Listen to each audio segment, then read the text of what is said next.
To hear from her, and of course she has trailed in the polls, been still, you know, some strong numbers, but trailing as number 4 this entire time. And we should introduce Ashley Zavala, of course, our Capitol correspondent here at KCRA3, and Alexei Kosoff, who is now with Cal Matters, covering politics based here in Sacramento. So we are so happy to have expert analysis from both of you. Why don't we just start with Barbara Lee, since we just saw her.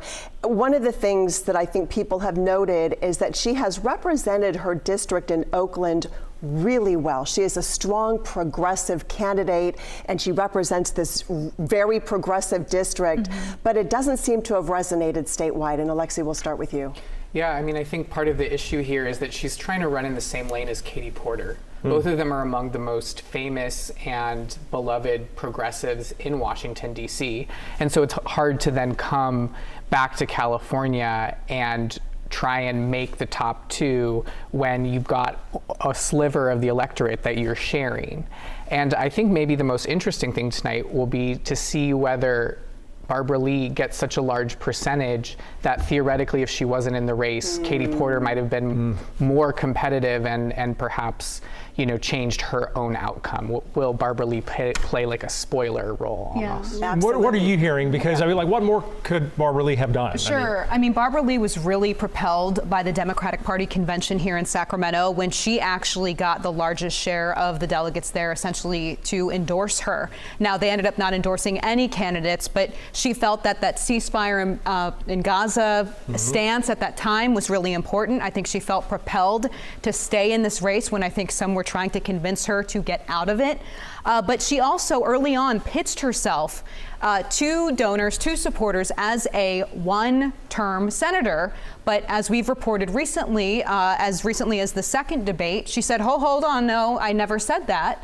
And that, you know, she wouldn't really commit to serving one term. But she is also the oldest person by age in this race, which also raises questions and, of course, concerns from the electorate. It's an interesting issue because, of course, people were concerned about that with former Senator Dianne Feinstein and watching her in decline in her last years in the Senate. And then, of course, at the presidential level, we have 2 candidates where there are some concerns about age.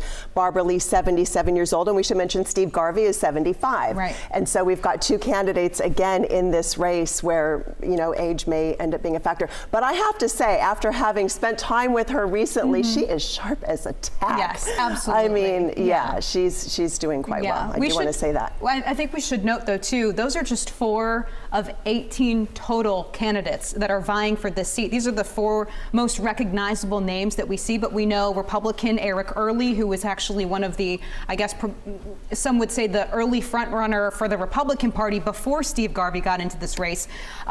Democrat Christina Pascucci, who is a television news anchor, or a former television news anchor in Southern California. Those 2 felt really slighted by the process, by the debate.